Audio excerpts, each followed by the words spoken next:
चोपटा जिल्हा परिषद सर्कल मधून आपण दाखवून दिलं की 2-2, 3-3 आमदार जरी इथं या विजयी रथाला रोखण्याचं काम करत होते, श्रद्धेय बाळासाहेब आंबेडकरांचा हा जो विजय रथ चालला होता याला रोखण्याचं काम इथले 3 मतदारसंघातले 3 आमदार करत होते, परंतु आपण या सर्वांना इथून वापस पाठवून आणि दाखवून दिलं की श्रद्धेय बाळासाहेब आंबेडकरांचा चोपटा जिल्हा परिषद मतदारसंघ हा बालेकिल्ला आहे आणि तो बालेकिल्लाच राहणार आहे। खऱ्या अर्थानं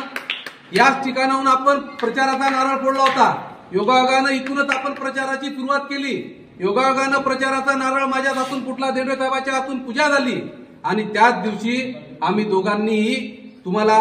एक इथून तुमच्याकडून आश्वासन घेतलं होतं की जसं आपण इथं प्रचाराचा नारळ फोडत आहोत तसंच विजयाच्या मिरवणुकीची सांगता सुद्धा याच ठिकाणी आपल्याला करायला तुम्ही म्हणजे योग आणसाल आणि सर्वांनी आमच्या शब्दांना, श्रद्धेय बाळासाहेब आंबेडकरांच्या शब्दांना इथं सर्वांनी मान ठेवला आणि सर्व जाती समूहाच्या लोकांनी वंचित बहुजन आघाडीला भरभरून मतदान दिलं आणि त्याचमुळे आपला उमेदवार जवळजवळ 1400 मताच्या फरकानं इथून निवडून आला। तुमचे सर्वांचे, चौथ्याचे सर्व जनतेचे मी वंचित बहुजन आघाडीचा महासचिव या नात्याने तुमचे आभार मानतो। तसे त्या ठिकाणी पुन्हा एकदा अपेक्षा व्यक्त करतो, जसा आपण आज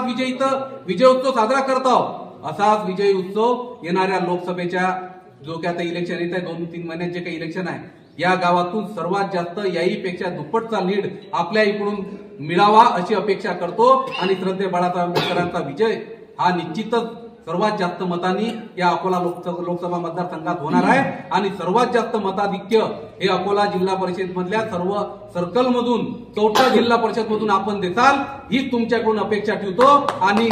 योग्य काळांना शुभेच्छा देतो आणि माझे 2 शब्द संपवतो।